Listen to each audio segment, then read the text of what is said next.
नमस्कार, हमारे साथ पंकज परिहार जी हैं जो ओएसए के एसोसिएट पार्टनर हैं। नमस्ते। और आशा कल फाउंडेशन के एसोसिएट डायरेक्टर हैं फिलहाल यहाँ पे मध्य प्रदेश में। तो पंकज जी, कैसा लग रहा है आपको इस इवेंट में आके? इस इवेंट में आके बहुत ही अच्छा लगा और पहली बार इतने बड़े स्तर पर हम लोग जो है वो एक साथ जनजातीय समुदाय को एक साथ एक मंच पे देख रहे हैं। और यहाँ पे बहुत सारे ऐसे लोग आए जिनको हम एजुकेट कर सके, जिनसे हम बहुत ही अच्छी बातचीत कर सकते। बहुत अच्छे यहाँ पर हम लोगों को जो है रिस्पॉन्स मिले हैं, तो यहाँ पे आके बहुत ही अच्छा लगा। सिकल सेल के बारे में आपका क्या मतलब पहला कांटेक्ट आपसे कब हुआ है कि जब आप उसके बारे में जानने लगे, आपको ये पता चला कि एमपी में इसके कितने पेशेंट हैं और हमको इसके लिए एक डेडिकेटेड वर्क करना चाहिए? देखिए, मैं क्योंकि एक बायोलॉजी टीचर हूँ, मैं नीट के लिए बायोलॉजी पढ़ाता हूँ, तो मैं सिकल सेल के बारे में पहले से ही जानता था। और क्योंकि एक ब्लड डिसऑर्डर है, तो मैं अपने स्टूडेंट को पढ़ाते भी आया हूँ।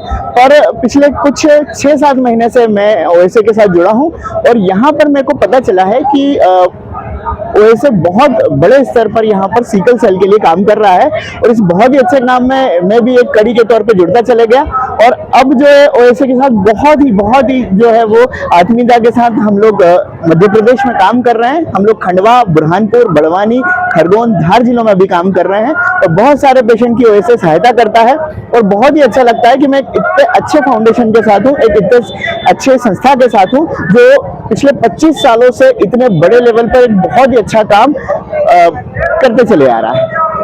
पंकज जी, जैसे आपने अभी तक काफ़ी प्रोग्राम ऑर्गेनाइज करे हैं सिकल सेल पे, मुख्यतः आप सीएमई भी करते हैं, पीईपी भी करते हैं, तो वो क्या चैलेंजेस सामने आते हैं जिस पे आपको लगता है कि गवर्नमेंट को भी वर्क करना चाहिए या फिर खासकर पेशेंट को उस चीज़ पे ज़्यादा अवेयर होना चाहिए? देखिए, जब से हम लोग ओएसए के साथ जुड़े हैं और हम लोग जब फ्रंट लाइन पे काम कर रहे हैं, तो हमने बहुत सारे चैलेंजेस फेस किए हैं। स्पेशली इस तरह से कि जो पेशेंट है वो सिकल के बारे में बहुत सारी जानकारी तो रखते हैं, पर जो बहुत क्रूशियल जानकारी उन तक नहीं पहुंच पाती। और मेडिसिन किस तरह से मिलेगी, कार्ड किस तरह से बनेंगे, जेनेटिक कार्ड किस तरह से बनेंगे, विवाह के पहले जैसे सरकार भी हमारी प्रमोट कर रही है कि कुंडली मिलाए ना मिलाए, जेनेटिक कार्ड जरूर मिलाए, तो इसके बारे में अवेयरनेस बहुत कम है। और क्योंकि एबोलिशन का जो हमारा टारगेट है वो 2047 तक है, तो हमको बहुत ज्यादा बड़े लेवल पे इसके लिए जन जागरूकता फैलाने के लिए अभी हमारी आवश्यकता है। तो जितना ज्यादा लोग अवेयर होंगे, जितना ज्यादा लोग इसको जानेंगे, जितना ज्यादा लोग इससे फेमिलियर होंगे, उससे घबराना कम करेंगे। और जब लोग घबराना कम होंगे तो अपने आप इसके बारे में अवेयरनेस फैलती चली जाएगी। और ये डिजीज 2047 की हम बात कर रहे हैं, पर अगर हम लोग जो है वो मिल के काम करें तो हम इसके पहले भी इसको अबलिश कर सकते हैं।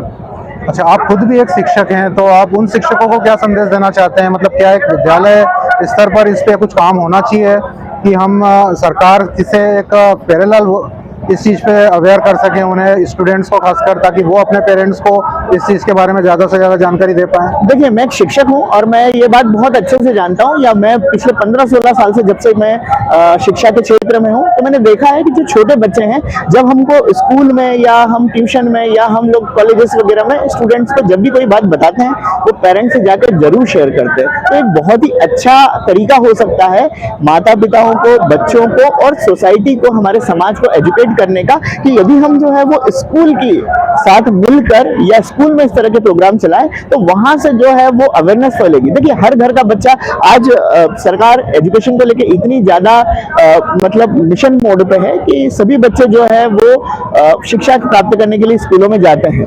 तो हम हर घर तक इस माध्यम से पहुंच सकते हैं। स्कूल आज वो माध्यम बन गया है जहां पे हम सिकल सेल की इंफॉर्मेशन हर घर तक पहुंचा सकते हैं। तो जरूर सरकार को ये करना चाहिए कि सिकल सेल के बारे में एक मिशन मोड पर स्कूलों की सहायता लेकर वहां पर जो है वो बच्चों को, टीचर्स को और वहां का और जो स्टाफ है उनको एजुकेट करने की कोशिश करें, ताकि वो बच्चे अपने माता पिता से जाके बताएं और धीरे धीरे जो है वो हमारा पूरा समाज इस बीमारी के बारे में एजुकेटेड हो सके।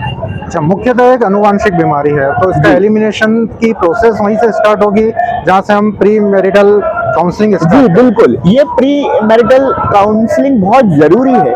जिन मरीजों को सिकल की बीमारी है हम सलाह देते हैं कि वो पहले अपने पार्टनर के जेनेटिक कार्ड मिला है और डॉक्टर की सलाह के बाद ही वो विवाह की प्रक्रिया पर जाए, डॉक्टर से सलाह ले कि वो विवाह कर रहे हैं तो किस तरह के पर्सन से कर रहे हैं, क्या वो एक डिजीज्ड पर्सन है, क्या वो एक ट्रैट है, क्या वो नॉर्मल पर्सन है, और उसके बाद क्या संभावनाएं होंगी आने वाली जनरेशन में जाने की। तो ये बहुत ही जरूरी है कि वो प्री मैरिटल काउंसलिंग करें।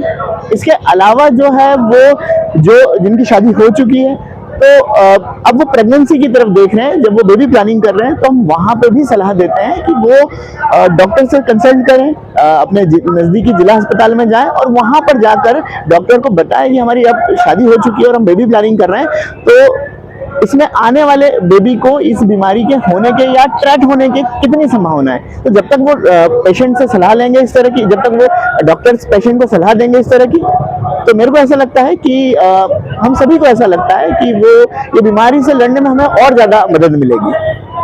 जैसे अभी आप खंडवा जिले में वर्क कर रहे हैं, आपने बड़वानी में वर्क किया है, आपको लगता है ये जिले उतने चैलेंजिंग है, यहाँ पे पेशेंट्स को ज्यादा हमें अवेयर करने की जरूरत है, या फिर आपको इजीली आपके कन्विंस में आते हैं? जी जी बिल्कुल बिल्कुल। एक्चुअल में खंडवा बड़वानी जहाँ पे हमने अभी ज्यादा काम किया है, इसके अलावा हम धार भी देख रहे हैं, खरगोन, बुरहानपुर, इस तरह के जिले भी देख रहे हैं। तो ज्यादातर डिस्ट्रिक्ट जो है वो आदिवासी जिले हैं, और जैसे कि हमने देखा है कि जनजातीय समुदाय में ये बीमारी 1% से 40% तक होने की संभावना है। तो इन क्षेत्रों में चैलेंजेस बहुत ज्यादा है, क्योंकि यहाँ का ज्योग्राफिकल एरिया भी ऐसा है कि वहां तक डॉक्टर्स को या हम जैसे जो नॉन गवर्नमेंट ऑर्गेनाइजेशन है उनको भी वहां तक पहुंचने में बहुत समस्या होती है। तो यहाँ तक के इन क्षेत्रों के लोग जो है उनमें एजुकेशन की भी कमी है। तो इसलिए हम देखते हैं कि बहुत सारे लोग ऐसे हैं जिनको इस तरह की अवेयरनेस की जरूरत है, और बहुत सारे लोग ऐसे भी हैं जो इस बारे में कुछ नहीं जानते। अभी हम यहाँ आदिवासी सम्मेलन में भी आए हैं, और क्योंकि ये नेपाल नगर में लगा है तो खंडवा से लगा हुआ है, यहाँ पे बड़वानी के और